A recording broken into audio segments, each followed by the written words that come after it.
Ocean Power Technologies has successfully completed its first sea trial for its WAM V-22 autonomous surface vehicle at a U.S. Coast Guard-approved test site in New Jersey. The sea trial was conducted for a customer with significant operations in sub-Saharan Africa and marks a significant milestone for the company.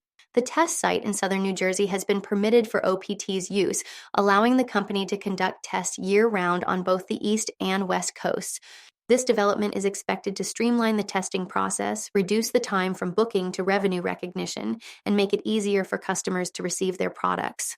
According to Philip Stratman, CEO of OPT, the completion of the sea trial is a significant step forward for the company.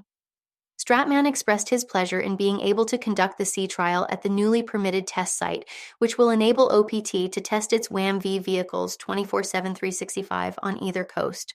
The WAM-V is a versatile and innovative autonomous surface vehicle designed for a variety of applications, including ocean operations, surveillance, and data collection. OPT's WAM-V vehicles are designed to provide safer and more productive ocean operations, and the company's technology has a range of potential applications in industries such as offshore energy, maritime security, and environmental monitoring. The successful completion of the sea trial demonstrates OPT's capabilities and expertise in designing and testing autonomous surface vehicles.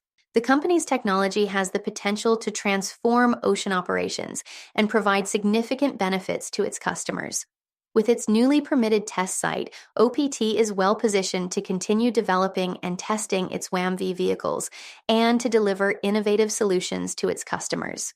For more on crypto and stocks, follow Ascencore. Thanks for watching and have a nice day.